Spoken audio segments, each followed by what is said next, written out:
Hello दोस्तों, स्वागत है आप सभी का फिर से एक बार नए वीडियो में। तो दोस्तों आज हम जा रहे हैं शोरूम पर क्यों जा रहे हैं? आपने शायद अगर लास्ट वीडियो देखा होगा तो आपको पता होगा कि हमारी जो ये एक्सपल्स है इसमें एक जगह से ऑयल लीकेजिंग हो रहा था। वो सर्विस के बाद से ये इशू आने लगा था। तो वो इशू क्यों आ रहा है आपको मैं बता देता हूँ। तो ये आप ध्यान से देखिए। लास्ट वीडियो में आपको शायद देखा नहीं होगा तो आपको बता देता हूँ मैं, जिसने नहीं देखा उसको, कि ये जो कूलेंट के यहाँ से ये होस पाइप आ रहा है। आप ध्यान से देखोगे ये कूलेंट का, जो पता नहीं कूलेंट का है किसी और का है ये होस पाइप। तो यहाँ से ये ऑयल लीकेजिंग टाइप से यहाँ कुछ हो रहा है। और ये बोल्ट भी दो दूसरे लगाए उन्होंने, जो नॉर्मल सारे जो लगे हैं सेम लगे हैं, और ये दो ब्लैक डिफरेंट लगा दिए थे। तो हमने शोरूम पे मतलब सर्विस सेंटर में हमने कॉल करके बताया तुमको ये चीज़, तो उन्होंने बोला आप ले आना, हम देख लेंगे एक बार, कुछ अगर मिस्टेक हुई तो वापस से इसको ठीक कर देंगे। तो ये लीकेजिंग हो रही थी, इसको प्रॉपर ठीक करवाना है। और इसमें एक बंद होने का भी इशू था। वो अपने साथ मेरी लास्ट रील्स वगैरह वीडियो वगैरह देखा होगा तो पता होगा कि ये चलते चलते बंद हो जाती थी। मतलब चलते चलते नहीं, अगर हम लेके जा रहे हैं कहीं पे और हम खड़ी करते थे और बंद करते थे तो वापस चालू नहीं होती थी। तो वो इशू भी कभी कभी आता है, मतलब रेगुलर नहीं आता है। लास्ट टाइम आ रहा था, लेकिन सर्विस के बाद हमने इसको ठीक करवाने के लिए दिया था। उन्होंने रिले भी एक ऑर्डर किया था, तो वो रिले भी हमने चेंज करवा लिया था। उसके बाद भी फिर से, पर उसके बाद से थोड़ा सा कम आना चालू हो गया था। मतलब प्रॉब्लम है इतनी फ्रिक्वेंट नहीं आ रही थी, बार बार नहीं आ रही थी। जैसे हो क्या रहा था कि पहले ऐसा था कि कहीं पर भी सिग्नल पर रुकते थे तो हर बार हमको 10 मिनट के लिए वेट करना पड़ता था, और उसके बाद हम स्टार्ट करते थे तो स्टार्ट होती थी। लेकिन जब से सर्विस के बाद रिले चेंज करा उसके बाद से शायद गिनती के 2 से 3 बार अभी इशू आया है, और हमने 1000 किलोमीटर चला दी उसमें। तो इतना फ्रिक्वेंट नहीं आ रहा, लेकिन इशू फिर भी आ रहा है। तो हम एक बार दिखा के लाते हैं शोरूम पर। उन्होंने बोला लेकर आइए, तो अभी शोरूम चलते हैं, आपको लेकर वहीं चलते हैं। और अगर वहाँ पे कोशिश करेंगे हम रिकॉर्ड करने के लिए, अगर परमिशन मिली तो हम आपको रिकॉर्ड करके बताएंगे वीडियोस वगैरह, अगर वो पॉसिबल हो पाया तो। नहीं तो फिर आपको बताएंगे ठीक हुआ है नहीं हुआ। जो भी अपडेट मिलता है वो आपको वहाँ से हम बताते हैं। और बॉक्सर को अंदर कर देते हैं। बॉक्सर में भी थोड़ा बहुत काम था, अब देखते हैं इसको वापस आके अगर टाइम मिला तो इसको भी करेंगे, इसके ऊपर भी काम थोड़ा सा।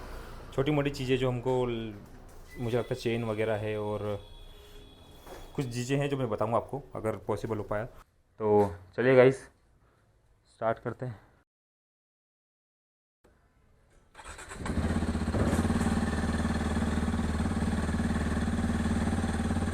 और ये गाड़ी तो कोल्ड स्टार्ट करने का, और जब तक आरपीएम नॉर्मल पे नहीं आता तब तक आप इसको वेट करिएगा। फिर इसको आप गियर डाल के आगे बढ़ाइएगा, क्योंकि वो इंजन थोड़ा सा गर्म हो जाता है और उसके जो नेचुरल स्टेट पे आ जाता है, तो उसके बाद ही आप गाड़ी आगे बढ़ो तो ज़्यादा अच्छा रहता है। तो नॉर्मली भी हुआ ही था कि कुछ समय पहले यहाँ पे यहाँ के जो कमिश्नर कह लो या फिर महापौर ने मिलकर एक नियम लागू किया था कि जितने भी यहाँ पर बाइक चलाने वाले हैं वो उनको बिना हेलमेट के पेट्रोल पंप पे पेट्रोल नहीं मिलेगा। तो तब से यहाँ पे ऐसा होता था कि हर कोई पेट्रोल पंप के बाहर भीड़ लगा के रहता था, जो लगा के खड़ा रहता था कि जो भी कोई हेलमेट वाला आए तो उससे हेलमेट लेके हम पेट्रोल डलवाएं। ऐसा बहुत हो रहा था अभी कुछ समय पहले। तो किसी ने याचिका दायर करी कि मतलब ये इस तरह से सही नहीं है, किसी को मतलब ज़बरदस्ती आप पेट्रोल हेलमेट लगवाने के लिए आप इस तरह से नियम बनाओ।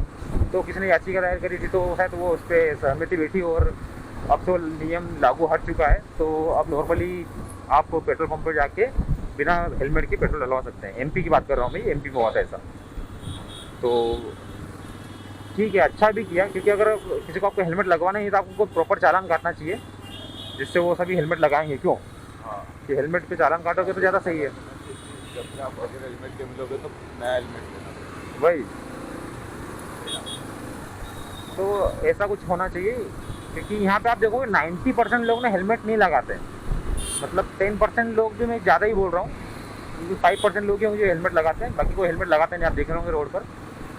तो रीज़न भी ये है कि इतना यहाँ पे कंपलसरी नहीं। जैसा दिल्ली मुंबई में देखोगे तो मुंबई में तो शायद पिलियन भी लगा के बैठता है पीछे। अगर पिलियन कोई आता है, पिलियन भी बैठता है तो उसको भी हेलमेट लगा के चलता है वो। और यहाँ पर ऐसा है कि राइडर भी नहीं लगाता है जो राइड करता है वो। तो कुल मिला के ये कि यहाँ इतना कंपलसरी नहीं हेलमेट जितना आपको दिल्ली और मुंबई में मिल जाएगा। इसीलिए वो थोड़ा नियम जो लाए थे वो गलत लेकर आए थे। चालान जरूर बनाना चाहिए कि आप बिना हेलमेट के जाओ, तो चालान एक होना बहुत ज़रूरी है, वो करना चाहिए। ज़्यादा मुझे लगता है लोगों के ऊपर ही डिपेंड करता है, क्योंकि अगर किसी को सेफ्टी चाहिए कि मतलब खुद की सेफ्टी के लिए अगर वो लगाना चाहे तो सही है, नहीं तो फिर आप फोर्स नहीं कर सकते किसी को, क्योंकि यहाँ पे मैक्सिमम लोग हेलमेट नहीं लगाते हैं। जैसे तो कुछ डेटा बेस अगर अपन देखें अपने भारत देश के, तो रोड साइड जो एक्सीडेंट होते हैं मैक्सिमम बिना हेलमेट लगाने की वजह से बहुत सारे लोग मरते हैं। तो मेरी बात माने तो हेलमेट लगा के चला करें आप, ज़्यादा अच्छा है और वो सेफ भी रहता है। तो गाइज ये अभी हम सिग्नल पे खड़े हुए और यहाँ पे हम बंद करते हैं एक बार। हाँ, अगर अब यहाँ होता है हाल फिलहाल में तो आपको पता चल ही जाएगा कि किस तरह से इसको मतलब चालू करने पे स्टार्ट नहीं होती थी वो। ऐसा भी यहाँ होगा नहीं, लेकिन वो कभी कभी ऐसे टाइम पर होती है जहाँ हम वीडियो रिकॉर्ड भी नहीं कर पाते हैं और हर टाइम हम लोग मोटो ब्लॉगिंग करते भी नहीं है, आदत है नहीं हमको मोटो ब्लॉगिंग करने की। अब स्टार्ट कर रहे हैं धीरे धीरे, आपको पता चल ही जाएगा। तो गाइस ये चालू हो गई है एक सेल्फ में निशन में, कोई दिक्कत आई नहीं अभी तक। तो देखता हूँ अगर आगे कभी ऐसा समस्या आई या दिक्कत आई तो आपको बताऊँगा मैं। इस चौराहे को गाइस महू नाका चौराहा बोलते हैं और हम महू नाके से जा रहे हैं कलेक्टर की ओर, कलेक्टोरेट। इस रोड को कलेक्टर रोड भी कहते हैं और ये लाडली लक्ष्मी पथ नाम दिया हुआ है तो ये भी बोलते हैं। हमारे यहाँ क्या होता है कि फिर अपने इंडिया में चल ही रहा है वो प्रथा कि हर जगह आप किसी किसी रूट स्ट्रीट को नया नाम दे रहे हैं या फिर शहर को नया नाम देते हैं या फिर चौराहे को नया नाम देते हैं। तो लोगों को नॉर्मली क्या होता है ना, जो जबान पर रटा हुआ रहता है वही याद रहता है। जैसे अभी हमारे यहाँ पे एक भौर का चौराहा है, उसको टंटिया भील चौराहा नाम दिया उन्होंने। तो मतलब अभी नॉर्मली टंटिया भील तो कोई बोलता नहीं है उसको। बस ये रहा हमारे लेफ्ट में कलेक्टर ऑफिस, ये देखोगे ध्यान से।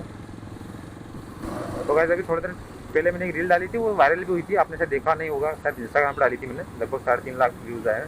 तो उसमें कमेंट मैक्सिमम आए थे, ये गाड़ी बंद होने का मैंने इशू डाल दिया था। डिलीवरी के दिन हम लेकर आए थे और उसी दिन हम पेट्रोल टैंक फुल करवाने गए थे, फुल करवा के आगे निकल ही रहे थे स्टार्ट करने के लिए। तो वहाँ पे गाड़ी स्टार्ट हुई नहीं थी, पंप पे ही बंद हो गई थी गाड़ी, मतलब स्टार्ट ही नहीं हो रही थी। तो मैंने वहाँ नॉर्मली एक वीडियो बना लिया था रील कि यार ये देखो डिलीवरी के दिन ही ये इशू आने लग गया इस गाड़ी में, जो कि नॉर्मली नहीं होना चाहिए। तो वहाँ पे गाड़ी में स्टैंड लगा हुआ था और गाड़ी न्यूट्रल में थी और मैं स्टार्ट कर रहा था। तो लोगों को लगा कि स्टैंड उठा ले पहले, क्योंकि नॉर्मली आजकल सभी गाड़ियों में BS6 जितनी भी गाड़ियाँ हैं उन सभी में ये आने लग गया है कि बिना स्टैंड उठाए स्टार्ट नहीं होती वो। तो लोगों को लगा कि सर इसमें भी ये इशू होगा, सर उनको ज़रा नॉलेज नहीं था कि एक्सप्रेस में भी स्टैंड के साथ में स्टार्ट हो जाती है न्यूट्रल में। तो वो जो रील डाली थी मैंने, तो उसमें मैक्सिमम लोगों ने बस वही कंसर्न था उनका कि स्टैंड उठा ले वगैरह वगैरह, और उसमें गाली गलौज भी कर रहे थे। तो मैंने मतलब वही उनको मैंने एक रील डाली है, वैसे तो अभी अपडेट करी मैंने, आप देखना उसमें कि हाँ, तो मैंने उसमें अपडेट कर दिया है कि आप वो गाड़ी न्यूट्रल में स्टार्ट हो जाती है और वो जब गियर डालते हो ना, तो गियर डालने पर गाड़ी ऑटोमेटिक कट ऑफ कर देती है पावर को और बंद हो जाती है। तो इसमें वो थोड़ा अलग फीचर है, मतलब हर सभी गाड़ी की तरह नहीं है। तो गाइस हमको ना RC गाड़ी के लिए भी फ़ोन आया था, तो शोरूम से हम RC गाड़ी भी पिक कर लेंगे। वैसे तो हाँ, वैसे तो RC कार्ड बहुत पहले आ गया था, डिजिटल मैंने निकाल के रख लिया था फॉर इमरजेंसी और बताने के लिए, अगर कोई पुलिस वगैरह चेक करती है तो उनके लिए। लेकिन अभी एक जो ओरिजिनल आता है RTO की तरफ से, तो वो शोरूम पे आ चुका है, तो उनका कॉल आया था उनकी तरफ से, तो मैं वो भी साथ में हम लेकर आ ही जाएंगे।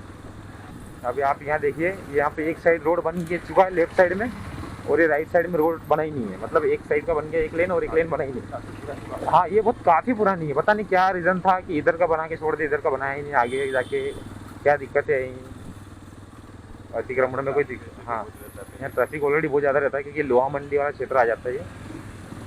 यहाँ पे जितनी भी लोहे की चीज़ें हैं सारी चीज़ें आपको मिल जाएगी। ट्रैफिक ऑलरेडी लोडिंग ट्रक्स वगैरह आते रहते हैं, तो काफ़ी रहता है वैसे।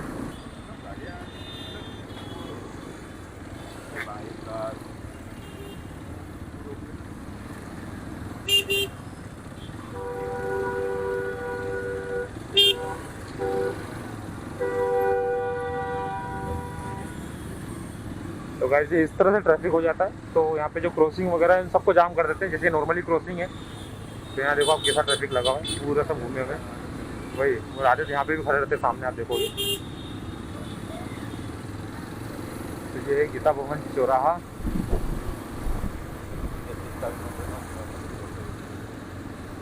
और ये है हमारे लेफ्ट में हीरो प्रीमिया, जो आप देखोगे हमारा सर्विस सेंटर।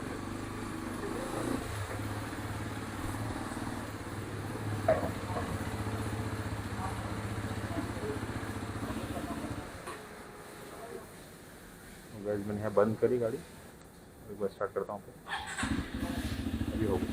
और अभी सर्विस के बाद में यहाँ थोड़ा सा वो ऑयल, पता नहीं ऑयल लीकेज हो रहा है क्या लीकेज हो रहा है, वो देख लेना आप।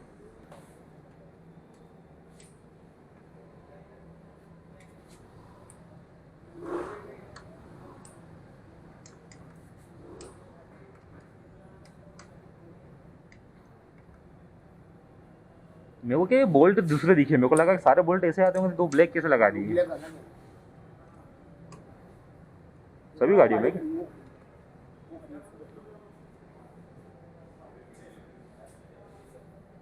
हाँ ये देखा जाए तो दोनों बोल्ट सेम ही अलग है सभी गाड़ियों में। हाँ मुझे लगा कि वो हो सकता है कि कहीं वो मार्किंग है। इसलिए तो नहीं, तो ये हो जाएगा, टाइट कर देंगे तो उसके बाद लीकेज नहीं हो।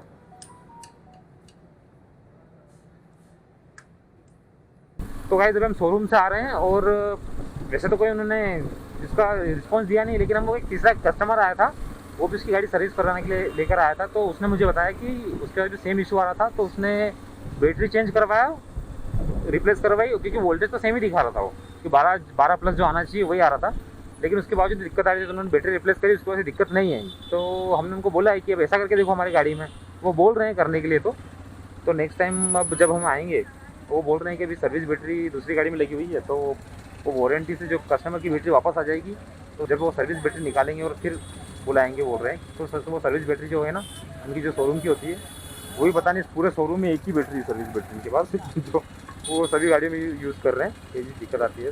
तो वो बोल रहे हैं कि वो लगा के देखेंगे आपकी गाड़ी में, तो आप वो लगा लेना और आपकी गाड़ी जो है वारंटी में, जो आपकी जो बैटरी है वो वारंटी में चली जाएगी। तो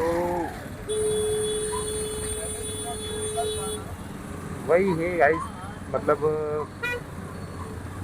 अब देखते हैं, अभी प्रॉब्लम आती है तो वही कर सकते हैं हम। ज़्यादा से ज़्यादा क्या कर सकते हैं कि हम वीडियो एक रिकॉर्ड कर लें और हमारे पास रख लें, दूसरा कोई ऑप्शन है नहीं। जैसा अभी यहाँ बंद करा हमने, अगर आप देखते हैं दिक्कत आती है तो यही फ़ोन लगा देंगे, पास में ही है। पर ऐसा टाइम पे दिक्कत नहीं आती इस गाड़ी में, जब ऐसे टाइम पे दिक्कत आती है कि जब कहीं पर बाहर होंगे या दूर रहेंगे हम। एक ये आई थी XPulse 200T model. T model ज़्यादा बिका नहीं था, क्योंकि शायद पता नहीं क्यों नहीं बिका था। ये शायद 2 गाड़ियाँ उन्होंने निकाली थी, 200 निकाली थी, 200T निकाली थी। 200 थी वो शायद प्रॉपर ऑफ रोडिंग टाइप की बनाई थी उन्होंने, और 200T ये नॉर्मल कंप्यूटर बाइक की, भाई ये नॉर्मली डेली बेसिस पे लोग चला सके, उस तरह से बनाई थी उन्होंने। तो गाइज हम ये चाय पीने आए हैं यहाँ पे, और ये फेमस चाय है। दरवाजे पे थोड़ा सा अगर इधर आएंगे आप अपने ये पटेल ब्रिज के साइड, तो आपको राइट साइड में चाय की दुकान मिलेगी, आप ज़रूर पीजिएगा कभी भी आप आओ तो। काफ़ी अच्छा टेस्ट है इसका और बढ़िया लगती है। तो चाय पी लेते हैं, तो इसको वॉश करवा के फिर चलते हैं इसको।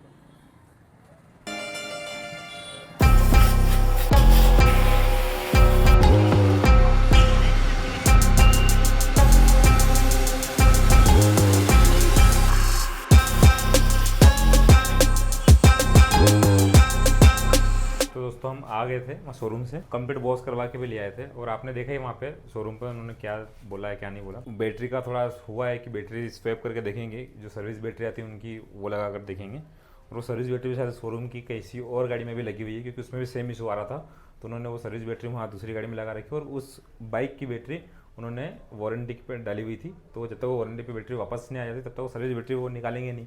तो वो बोल रहे हैं कि जब वो सर्विस बैटरी निकल जाएगी तो फिर हम आपको फ़ोन कॉल कर देंगे, तो तब आप गाड़ी लेके आ जाना, तो हम वो सर्विस बैटरी डाल के चेक कर लेंगे एक बार। तो खैर वो तो लंबी प्रोसेस है, तो अभी तब तक हम इसको फ़िलहाल ऐसे चला रहे हैं। और वो जो ऑयल लीकेजिंग की समस्या आ रही थी, तो वो हम अभी लेकर गए थे, तो उन्होंने बस नॉर्मल बोल्ट टाइट करे उन्होंने, तो हमने अभी गाड़ी को वॉश करवा लिया है, ये पूरी तरीके से अच्छे से क्लीन हो गई यहाँ पे।